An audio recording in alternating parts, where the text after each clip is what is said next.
Hey there, Chris Bayless here from the Sponsorship Collective. In this video, I interview one of our clients named Morgan, who, when she met us, was doing around $350,000 in sponsorship revenue. And within 3 years, was doing $2.1 million in sponsorship. Morgan runs a conference mainly focused on college and university students in the United States. They also happen to be faith-based and a nonprofit. For many people, that would be considered a deal breaker that would prevent them from being able to enter into the world of sponsorship, but not Morgan. The lessons here, the message here will apply to everybody, whether you are for-profit, nonprofit, whether you are faith-based or not, whether you run a conference, a festival, a motorsport team. Sponsorship principles are the same across all property types. So if you are in the sponsorship game and you're looking to bring in sponsorship revenue, you do not want to miss this interview with Morgan. And if you want to jump on a call to talk about whether or not the sponsorship accelerator, which is what Morgan went through, is right for you, head on over to sponsorshipcollective.com, click book a call. We'll jump on a call, see if we can help you. Enjoy the interview.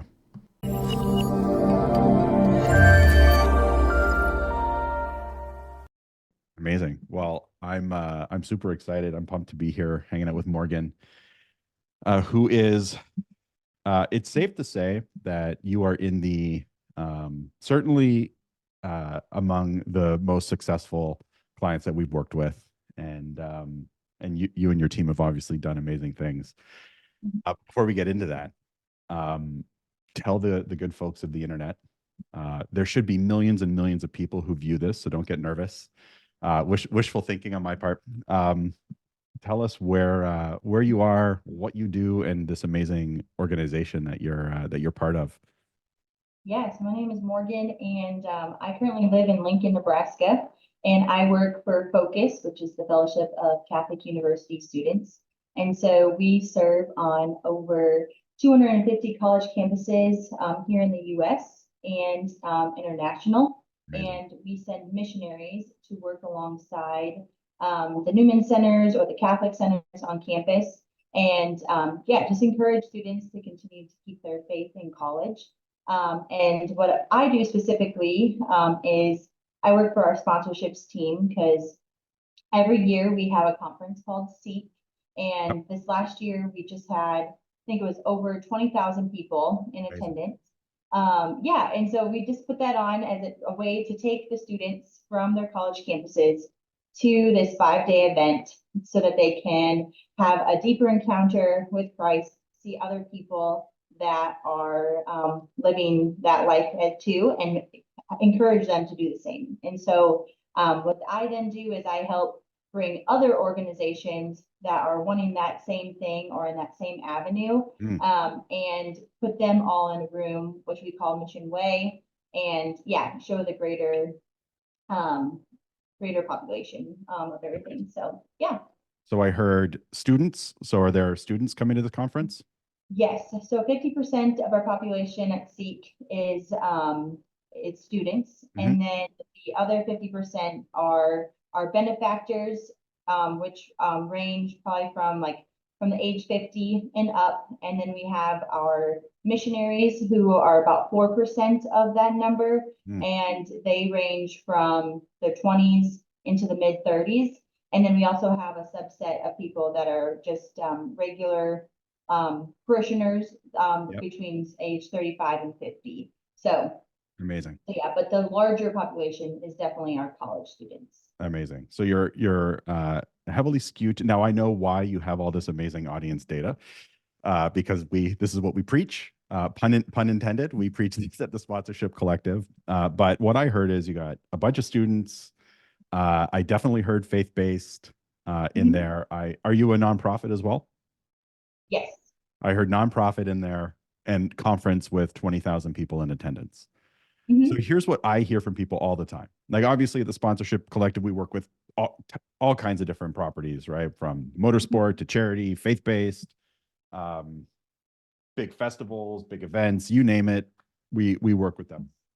But what I often hear from people is, oh, we're faith based. We could never do sponsorship. Is this true or false? That's false. False. You heard it here, folks. Oh, all of our audience are just a bunch of students. So we could never do sponsorship. Is this true or false? False. False. We're a nonprofit. Companies will only give to us because they believe in our mission. They'll never see any marketing value by partnering with us. True or false? False. So you heard it here, folks. You can be openly faith-based. You can be a nonprofit. You can focus on students. You can do just about anything as long as you follow the rules of the sponsorship game. Mhm. Is that a fair statement? Yeah, absolutely. So, so let's put you can put your money where your mouth is. You could brag as much as you choose or see fit. When you had already been doing pretty good with sponsorship, maybe not by your standards, but by most standards, you had a pretty solid base of sponsorship, I would argue, before Yeah. our worlds came together. Hmm. Um, and so, can you say approximately what that was? Assuming this is all public knowledge. If not, then Yeah, pass. absolutely.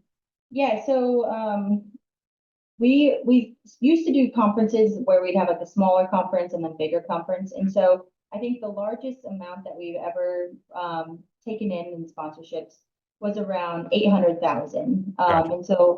And that was kind of our threshold. I think more of our average was around 350K in revenue. Yeah. And I think kind of like what you talked about earlier, that's kind of what crippled us is like, well, we're faith-based, we're a Yeah. nonprofit, and I think Students, all that's the kind stuff. of, we put a ceiling on ourselves. Yes. Um, and so then that's kind of where we started going into the program was around Yeah. that 8K mark.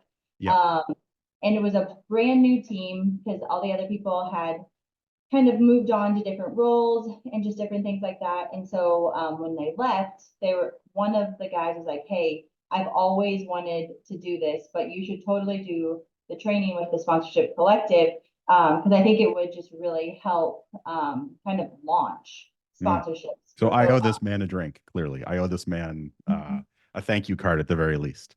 Yeah, Yeah. yeah, and then I had to go through the grueling process to get it approved to be paid Yeah. for my training Yeah. and for my teammates training and Yeah. yeah, we've been just very blessed throughout the whole experience and it really we had to ruffle a few feathers internally too because I think Sure. initially we had a lot of red tape Yeah. a lot of like we were getting hit with a lot of roadblocks and a lot of no's of like well, that's not how we've done it in the past. And so Of we just course. had to really learn how to message and win, our fellow coworkers over to this idea and these possibilities. And and now 3 years later, for me in this program, it's just been amazing also to see my own coworkers that are like now they're also dreaming and thinking about Mm. things of like we can sponsor and so there's a lot less red tape. We have surpassed our goals. And yeah, I think just have also started to win over our sponsors' trust because I think at the beginning, before we had the tool that you guys have in the sponsorship collective, I think The they were kind of valuation yeah, calculator tool. Yeah. Yeah. we were kind of shooting from our hips from Yeah. what I noticing with our pricing, Yeah. And so I think that's why sponsors were kind of frustrated. It's because they were paying all this money. They Yeah. weren't getting they were told, Yeah. um, or what it was worth at least. Yeah. And now where I've had sponsors like, well, I think that's way too much money. I can show them, the breakdown. And then they're Yeah. like, oh, they're not trying to like mess with me or, gouge me for money, That's And amazing. so I think that has been just a really cool thing I where love we I love forward. hearing that when people are like, yeah, I hold up the valuation calculator and it's like sponsors now disarmed in a way. It's like, okay, well, I Mhm. guess if that's what it's worth, it must be what it's worth. So it shifts the negotiation to making sure they get good value for their money rather than shifting negotiation to lowering the price of the sponsorship or or maybe just giving you free product or whatever. Yeah, and Uh, also sharing like the media footprint with them too, because I think a lot of times all mm, they see is Seek but they don't see all the rest of the media footprint Of course. that that Seek and Focus has, Yeah. and so you can kind of pull back the curtain and give them that 30,000-foot view of like, yes, you're doing Seek, but your logo on our website, we average this many viewers, and Yeah. so just helping them to see that with a number really helps them to know that we're not, yeah, we're trusting, we can be trusting. So yeah. Yeah. I mean, nobody would accuse you of having a small audience. 20,000 is a solid group of people. But when you're going after multi-million dollars worth of sponsorship total, 20,000 might seem on the low end to certain sponsors. But then you can show them actually our audience comprises of all these other sources. And this is true of really any sponsorship property. Your audience is Mhm. always way, way bigger than you think it is. It's being able to articulate that. Yeah. Really interesting point you made about how perhaps your org wasn't happy with their sponsorship, or there is a feeling that you could have done, like as an org, you could have done better, but then also reticence to change anything because like $800,000, it may not be what you want or need, but it's better than no $1,000. And so this idea that we should change something that's kind of working, so you had to be pretty courageous, I suppose, as a individuals and as a org to even consider a shift. But Hmm. how did you convince people internally to go down this path? Like if I'm looking at something that's producing 800,000 in revenue, I'm like, I might be reluctant to make the changes. But thank God you did, because you're doing considerably more than that now. Yeah, absolutely. I think for what helped is we did get jump on a call with a couple of your coaches, Mhm. and because when we joined, we were in the sponsorship collective, and then we did join the $1 million property. Yeah. And so when we met with Kevin, he was really awesome because he was kind of going through like the revenue and Mm, like and kind of showing them an ROI in a sense, mm, just for internally, mm. not even to our external sponsors. And so I think that was really helpful. And then with us being a nonprofit, we are really conscious about our money and where it goes. Yeah. And so when it comes to budget season, if you're saying, hey, we need to increase the budget, of course, they're going to wave the flag and say, Yeah. not going to happen. But then if we can show them like, no, if we do this, this is how we can include hard costs. So like back then Mm, they didn't really include any of the hard costs in the sponsorship. So then yeah. our organization was taking the brunt of a lot of the stuff Yeah. that should have been in a sponsor's Yeah. package. And So you're so getting then the when sponsorship revenue, but you have to eat the hard costs. So your internal ROI, your margins yes. are razor thin. Yes. Yeah. Yeah. And so that was just like really good for us to see, like, well, if we don't do this breakout session, like we should put the hard costs of like the screens and the production in there. Yeah. Because if we don't have it, then we won't pay for it, type of thing. Yeah. And I think that was kind of like when their juices started to turn and just they were like, oh, okay, so you're not really trying to raise our budget. You're actually trying to like help us, in Yeah. the They long. see the expense and Hmm. they don't necessarily realize it's tied to a revenue. It's tied to revenue. So it comes pre-packaged with an ROI. And if there's no Hmm. revenue, there's no expense. But Yes. in every nonprofit's defense, you're held accountable by your governing bodies, by your board, by your tax authority for those expenses and those ratios. So Hmm. you have more scrutiny than the average business. But I can tell you, as a for-profit business owner, we're just as allergic to expenses. So Hmm. so yeah, like showing people the connection between what is perceived as a cost is actually tied to profitable revenue, and that Yeah, helped absolutely. shift the conversation internally. Yep. I love it. So, Mhm. can you share approximately what your sponsorship revenue is now? Yes, this last year we just crested 2 million and got 2.1 million That's amazing. this last year. And that's in sponsorship revenue? Yes, in Yeah. sponsorship revenue. Mhm. So from 800,000 to 2.1 million in 3 years. 3 years. Yep. That's Hmm. amazing. So that is Yeah. a tripling of sponsorship revenue almost Hmm. in 3 years, which is That's a lot of growth. Yeah, it's been crazy. And Yeah. then I think sometimes you wish like, oh, I wish we didn't do so well because then now, like then they set the new goal and you're Yeah. like, It's like, well, let's oh do another my 50% gosh. increase. Like, yeah. Yes, Yeah. yes. Yeah. Victims of But your no, own it's been success. really, it's just like, yeah, there's a new buzz and a new fire of like, yeah, what can we do? Just like even this year, we're looking at doing some branding on the train that goes Mm, from the airport to the convention center. It's like mm, we've never really done any kind of branding, outside of the convention center. And so yeah, I think it's just when we amazing. can start to have fun with it and get really excited, yeah, it's leading us to like more opportunities Yeah. to create because with now we have to create more revenue opportunities, Yeah. or get more people in the door, which is Yeah. last year we had a waiting list, which we've never had a waiting list Amazing. before to be at our conference. So yeah, just a lot of really great things. That's super exciting. Had you worked in sponsorship prior to this role? Not at all. So No. you're new to sponsorship in this role, and Hmm. you're doing 2.1 million in sponsorship a year. That's Yeah. incredible. Well, because like they asked me to step into this role because yeah, I have a gift in admin, and so and within our organization we have to fundraise for it as well. And so they're like, okay, you can talk about money and you're really good at admin and doing all these things. Can you step into this role? I'm like, Close millions of how dollars do in I sponsorship. and I was like, I'm like, is there like a degree for that? Is there any training? And then that's kind of where the Right. guy that was leaving was like, Morgan, I would totally recommend, like, here are three options, of some type of training that you could do. And yeah, because I was like going into this totally blind. Yeah. So I love it.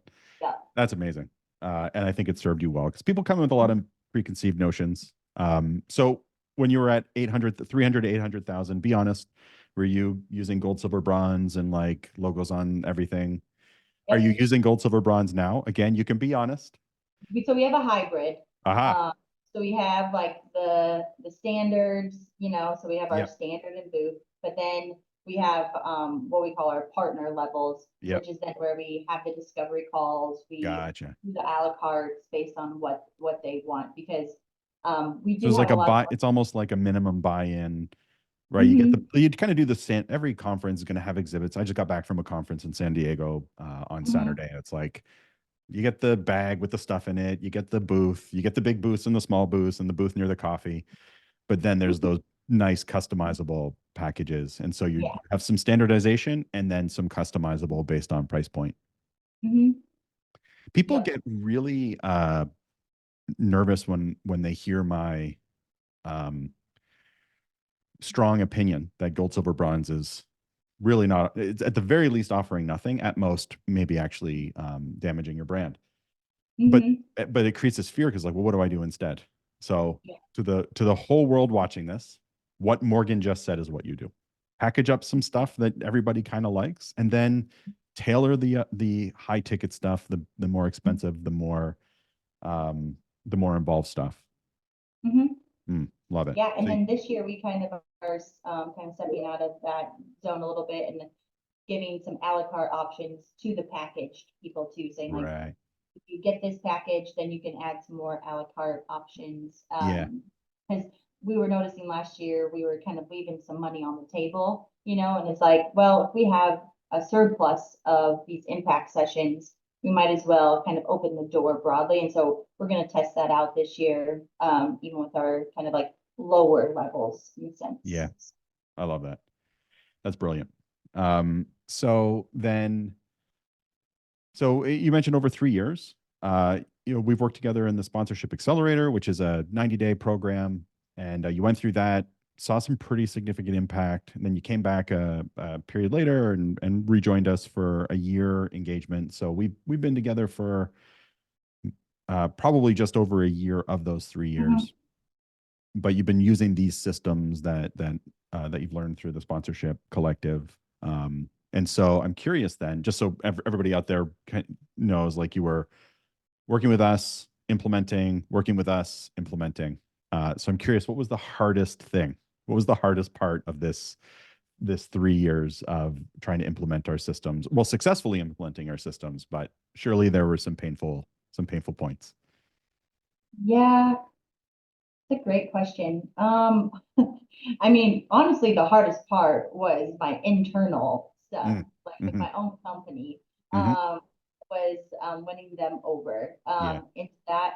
But I think too, just like understanding for me coming into this blindly was understanding kind of like the differences of like what is an ROI, Mm, and like how can you like when do you pick like a 2-to-1 ratio or a 3-to-1 ratio? And yeah. so I remember jumping into a lot of phone calls with the coaches, just like, okay, can you explain this with Yeah. me? And then another thing too that I think we were having a hard time is we were really boxed in on like what my teammate called them is like logos and no bumper stickers and lemonade stands of having your Right. logos and booths. He goes, that's Yeah. pretty much what people think of Yeah. sponsorships. And so I think too, what was really hard for us was to think kind of outside of that of like what are the possibilities that we could do. And I can notice myself now by being in this for 3 years, coming from where I was, and now I'm like when I'm watching the Super Bowl, I'm like, oh, I wonder how much that ad was, Totally. or Yeah. I Yeah. see some people and I'm like, oh, we could maybe actually implement that at conference, and Yeah. so I feel like my eyes have now been open to It's to the oppor- point now, Morgan, my wife, Jasmine, and I, when we're out, Jasmine will take pictures of activations and be like, you got to share this with your clients. Like now she's caught the sponsorship bug. She's like, you've ruined Mhm, like mhm, festivals and events for me forever. Like we can never go to any basically public function without her looking for activations. mhm, Amazing. So you're within a fairly complicated org. You've got a pretty sizable and also very successful event. You know who your audience is. You came to this new to sponsorship. So for those who would see themselves in a similar place to you, who are thinking of going down the sponsorship path or mhm. really committing to the sponsorship journey, what advice do you have for them? I would say join the sponsorship collective Yeah, and agreed. I definitely agree with that advice. I would say just dive head first Mm, into the program because it works. And so it might not um, take off as quickly as you think. But like by doing all of the exercises and like the homework and then showing up to the calls, like sometimes I didn't even have any questions and I would just hop on the call and listen because mm, then it could then maybe percolate some yeah, questions or thoughts that I could then bring back to my team. And yeah, so that would be mine. And then also, yeah, taking up like the one-on-one, if you had questions that needed it, not being afraid to ask, like, hey, can I set up a one-on-one yeah, call with a coach? Because I think at one time I was like, well, they're offering calls like all week, but there was like, especially like I mentioned earlier, like the internal stuff, like, yeah, I didn't really know how to talk about that yeah, in one of the calls. And so yeah, then, yeah, getting to meet with Kevin one-on-one was just really yeah, helpful.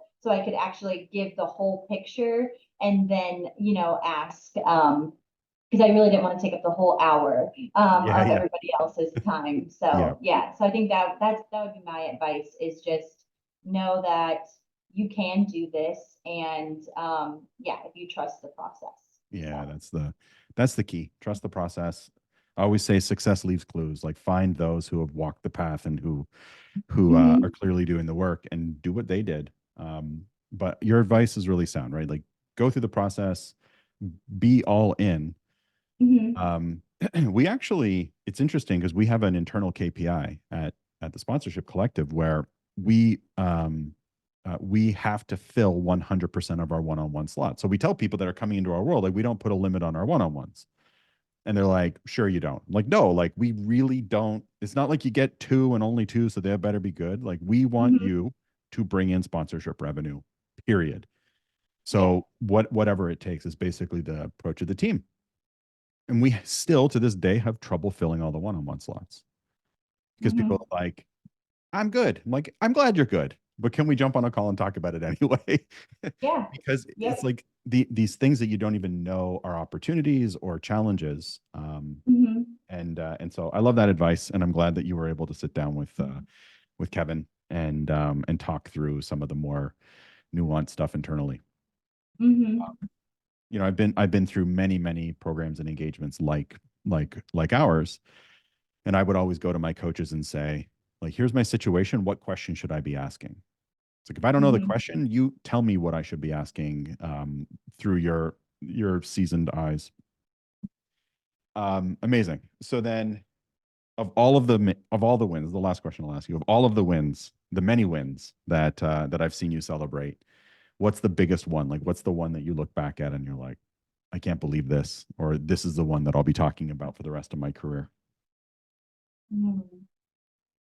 Well, one, I think surpassing 2 million is like just a big win. But one that I think for me personally that I just continue to sit with is uh, the relationships that I've built with my sponsors and the Mm, rapport that we have built. Yeah, like yeah, I go get coffee or drinks, with my sponsors to like get to know them better.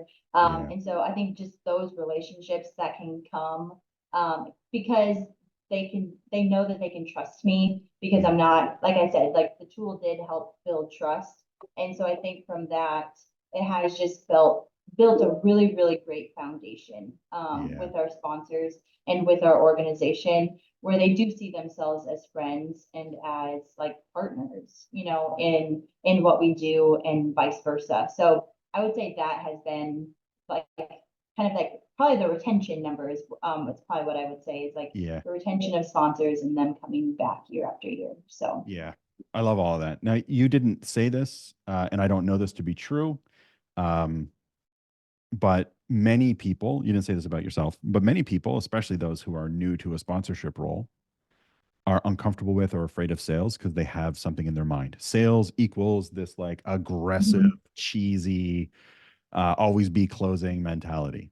But actually, it's way more fun when you actually just you serve through sales. You can actually help these Mhm. brands get what they want through sales. And when you actually deliver on what you say, you can be proud of what you're offering, and you can build Yeah. real relationships and actually just work with people for years and years and years. Uh, Hmm. and so that is the dollar amount is of course very impressive, and you should be incredibly proud. Right. But building real relationships with people who trust you, who come to you for help in their marketing, that is B2B sales masterfully done. So Hmm. congrats. Thank you. Appreciate it. Um, Amazing. All right, we're coming up on time. Yeah. So where should people go if they want to learn about you, your org, and all the amazing stuff that you guys do? So you can check out Focus at focus.org. And if you want to check out our conference, you can go to seek.focus.org. Love it. And so check us out. We'll be in Salt Lake City and Washington, D.C. Next January. So, Amazing. So for yeah. all of our brands and sponsors who watch my content, if you want to work with somebody who understands the nuance of real relationship based selling, you heard it here. Go find Morgan.